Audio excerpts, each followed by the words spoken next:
گزرتے ہوئے لمحے اتنی تیزی کے ساتھ گزر رہے ہیں کہ بس کروٹ بدلتے ہی زمانہ کہیں کا کہیں پہنچ چکا ہوتا ہے۔ جن ایام میں ہم نے آنکھ کھولی اور شعور کی منزلوں میں قدم رکھے،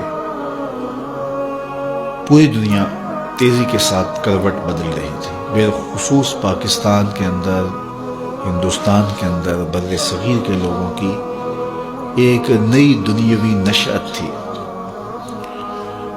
پرانی قدروں کی جگہ نئی قدریں متعارف ہو رہی تھی، خاندانی روایات ٹوٹ رہی تھی اور دنیا گلوبل ولیج بن رہی تھی۔ وہ کلچر، وہ تہذیب جو مخصوص علاقوں کا حصہ تھا، وہ دیہاتوں میں منتقل ہو رہی تھی۔ تو ہم نے اس مختصر عرصے میں بہت کچھ ٹوٹتے بنتے دیکھا ہے۔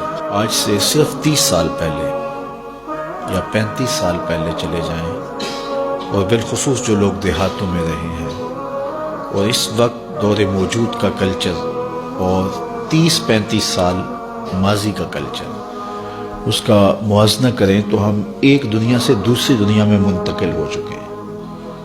آج سے 35 سال قبل ہم ایک اور جہان میں تھے، جس میں قدریں اخلاق کی پامال نہیں ہوئی تھی، جس میں شرم و حیا کے جوہر موجود تھے، جس دور میں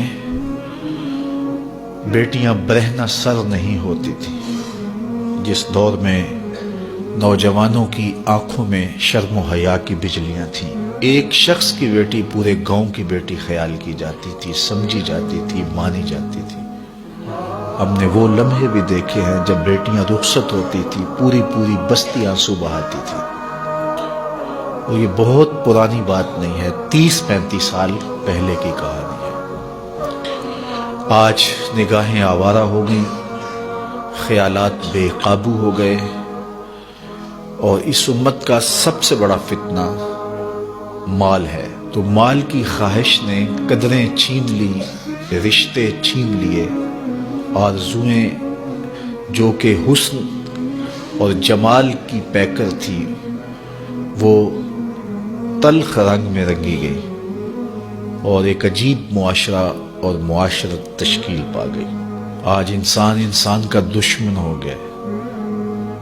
جو کام سانپ کرتے تھے آج وہ انسان کر رہے ہیں۔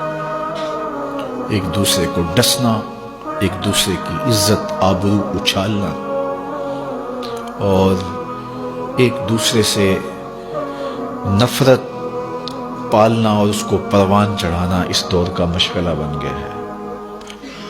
تو جو ہی موسم بدلتے ہیں، رتیں تبدیل ہوتی ہیں، تو ماضی یاد آتا ہے، تو دل کتنا افسردہ ہو جاتا ہے۔ جنہوں نے وہ زمانہ نہیں دیکھا ان کے لیے تو حالات اور طرح کے ہوں گے، اور جنہوں نے ماضی کی حسین قدریں دیکھی ہیں ان کے لیے یقیناً یہ دور اتنا آسان دور نہیں ہے۔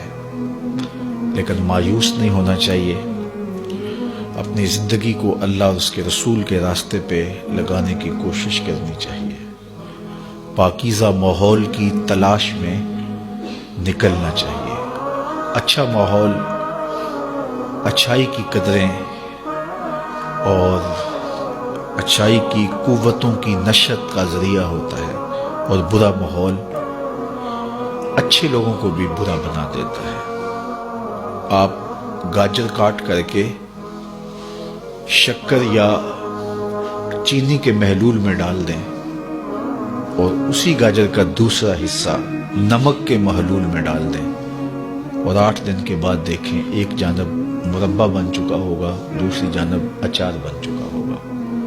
گاجر ایک ہے، لیکن ماحول کے فرق سے اس کی حیت تبدیل ہو گئی۔ پاکیزہ ماحول کے ساتھ جو لوگ وابستہ رہتے ہیں انہیں خیر ملتی ہے، اور اگر وہ خیر کے کسی ماحول سے وابستہ نہ ہوا تو شر کا ماحول اس کے تقدس کو اور اس کی پاکیزگی کو، اس کی عفت کو، اس کے شرم و حیا کو اور اس کی اقدار عالیہ کو زائل کر دے گا۔ تو صاحب وہ آؤ اس تھوڑی سی زندگی کو اللہ اور اس کے رسول کے نام پہ گزار دیں۔